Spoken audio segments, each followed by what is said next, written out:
और सबसे पहले आपको एक बड़ी खबर बताते हैं। यूपी में विधानसभा की बाजी जीतने के बाद बीजेपी राज्यसभा के रण में पूरी तरह से उतर चुकी है और यूपी की 11 राज्यसभा सीटों पर चुनाव होने वाला है और इनमें से 8 सीटों पर बीजेपी ने अपने उम्मीदवारों की घोषणा अब तक कर दी है।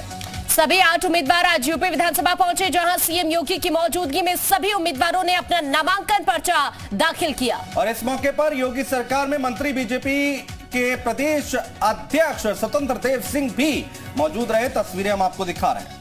ये तस्वीर इस वक्त आप देख रहे हैं। नामांकन के दौरान यूपी बीजेपी के तमाम नेता यहां पर मौजूद रहे, सीएम योगी भी यहां पर मौजूद रहे। राज्यसभा के लिए उम्मीदवारों की घोषणा बीजेपी की तरफ से की गई है और इसी के साथ आज इन 8 उम्मीदवारों ने यहां पर अपना नामांकन किया। तस्वीरों में आप देख सकते हैं मुख्यमंत्री योगी आदित्यनाथ यहां पर मौजूद है। उनके ठीक बगल में स्वतंत्र देव सिंह और 8 प्रत्याशी यहां पर अपना नामांकन भरते हुए। तो यूपी बीजेपी ने अपने 8 प्रत्याशियों के नामांकन हो गए हैं और नामांकन के दौरान यूपी बीजेपी अध्यक्ष स्वतंत्र देव सिंह भी मौजूद रहे।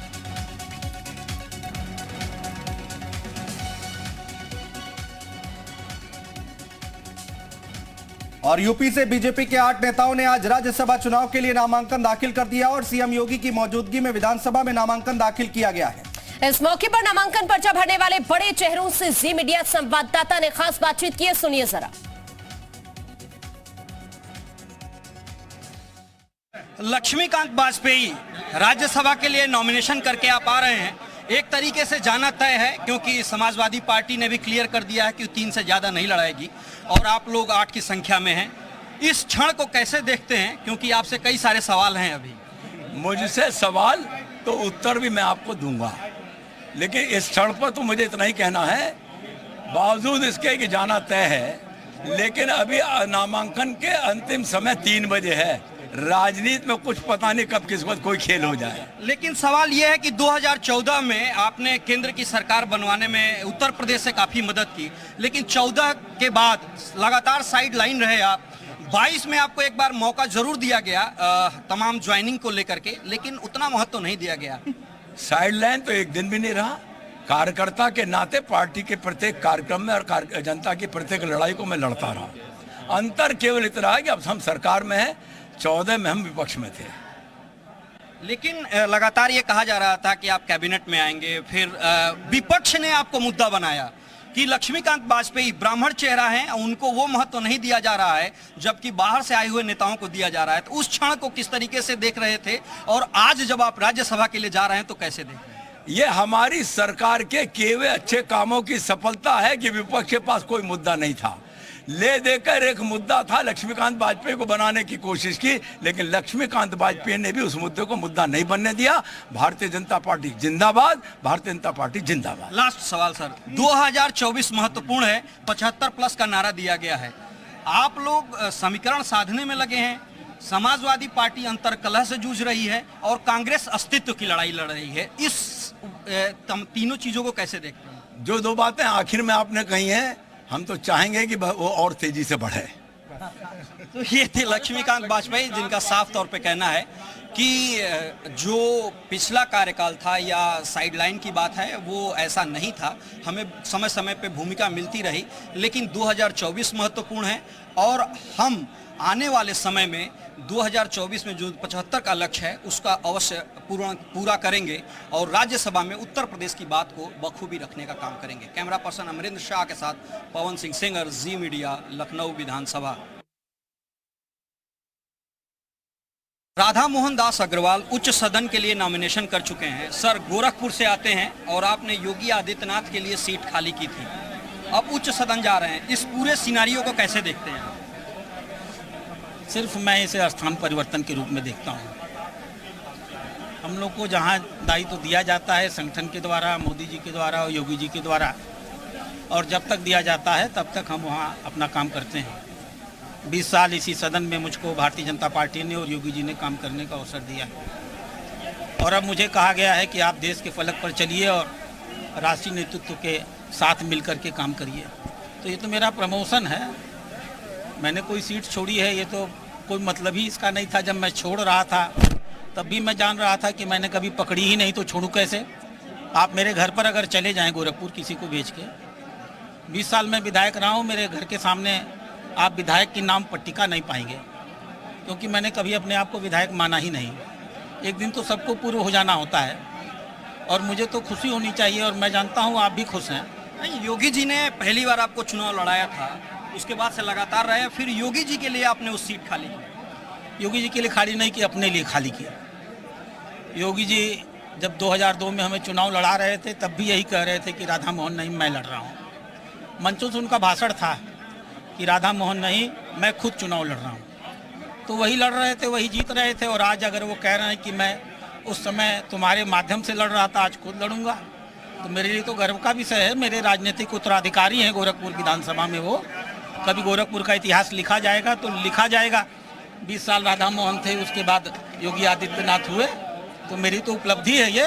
आपकी उपलब्धि है। गोरखपुर से 2 लोग उच्च सदन जा रहे हैं। 75 प्लस का नारा भी योगी आदित्यनाथ ने दे दिया है, इसको कैसे फुलफिल किया जाएगा? इसमें कुछ है ही नहीं, 75 का कोई इशू ही नहीं है। मैंने पूछा क्यों कहा, 80 क्यों नहीं कहा? आप तो जानते हैं कि आप 80 के 80 जीत सकते हैं। आज वो स्थिति बन चुकी है। तो उन्होंने कहा देखो, लोकतंत्र में विपक्ष भी होना चाहिए, 2, 4, 5 सीटें उनको भी जीतनी चाहिए। तो मैंने 75 इसलिए कहा है क्योंकि 5 सीट मुझे उन्हें जितानी पड़ेगी, अन्यथा अपने आप तो वो 5 भी नहीं जीतने वाले हैं। तो हमें अपनी भी 75 जीतनी है और जनता उनको 5 की जितवाने के लिए भी तैयार नहीं होगी, उनको भी 5 जितवाना होगा। हमारे 75 का ये रहस्य है। बिल्कुल 75 का ये रहस्य है, क्योंकि योगी आदित्यनाथ से जब इन्होंने बात की तो कहा कि विपक्ष भी होना चाहिए, लिहाजा आने वाले समय 2024 का समीकरण और खाका भारतीय जनता पार्टी खींच रही है। कैमरा पर्सन अमर शाह के साथ पवन सिंह सेंगर, जी मीडिया, विधानसभा। अगर जी हैं हमारे साथ। उच्च सदन के लिए नॉमिनेशन कर दिया है, जाना तय है, क्योंकि समाजवादी पार्टी भी 3 से ज्यादा नहीं लड़ा रही है, आप लोग 8 लड़ा रहे हैं। इस क्षण को किस तरीके से देखते हैं, क्योंकि इसको 2024 से जोड़कर देखा जा रहा है कि पश्चिमी उत्तर प्रदेश से लेकर के पूर्वी उत्तर प्रदेश तक समीकरण फिट भारतीय जनता पार्टी बिठा रही है। देखिए, बार बार पश्चिमी उत्तर प्रदेश की बात होती है।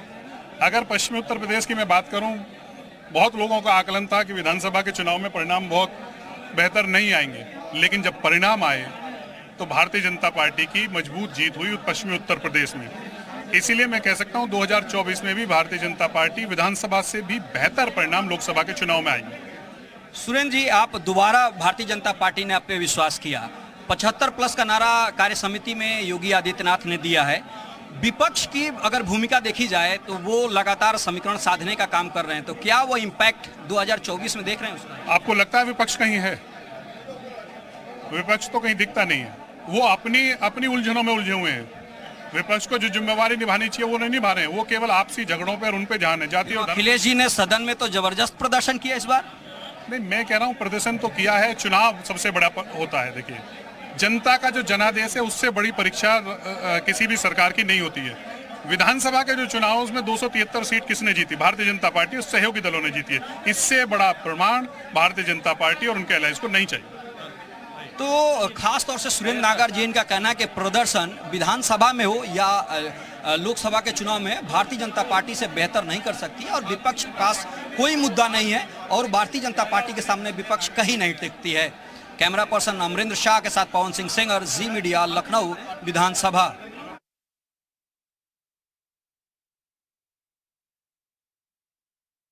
संगीता यादव जिन्होंने नॉमिनेशन किया है अपना उच्च सदन के लिए, पहले तो आपको बधाई। और क्या ये माना जाए कि 2022 में आपको टिकट नहीं मिला, उसका इनाम है सीधे तौर पे उच्च सदन के लिए? अब देखिए, उस समय पार्टी ने जो भी निर्णय लिया स्थिति का वो भी ठीक था और ये भी ठीक है और मैं तो हर क्षेत्र को मुझे से कार्यकर्ता को मौका मिला है। 75 प्लस का नारा योगी जी ने दिया है, कैसे उसको फुलफिल करेंगी आप? अब उच्च सदन जा रही हैं। भारतीय जनता पार्टी में पूरा प्रयास है कि सबको लेके चलेंगे और जो उन्होंने लक्ष्य रखा उसको पूरा करवाया जाएगा। देख लो, राज्यसभा के लिए नॉमिनेशन किया है दर्शना सिंह जी। दर्शना सिंह जी, आपको पहले तो बहुत बधाई। और आप उच्च सदन जा रही हैं, 75 प्लस का नारा योगी जी ने दिया है, दोनों को कैसे, कॉम्बिनेशन को कैसे देखते हैं? 75 प्लस हम जरूर जो है छुएंगे उस संख्या को। आधी आबादी को लेकर के लगातार बातें करती जा रही थी, आप 2 लोग उच्च सदन जा रही हैं, इसको कैसे देखती हैं और क्या कहेंगी? देखिए, भारतीय जनता पार्टी एक ऐसा दल है कि जहां महिलाओं को सम्मान मिला है और 8 लोगों में 2 महिलाओं को राज्यसभा के लिए नामित किया गया तो निश्चित तौर पे ये दिखता है कि महिलाओं का सम्मान केवल भारतीय जनता माना जाए कि उत्तर प्रदेश से आधी आबादी की प्रतिनिधित्व आप लोग खूब बखूबी करेंगे।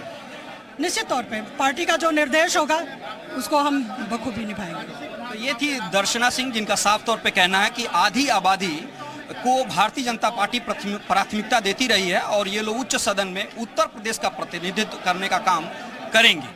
कैमरा पर्सन अमर शाह के साथ पवन सिंह सेंगर, जी मीडिया, लखनऊ विधानसभा।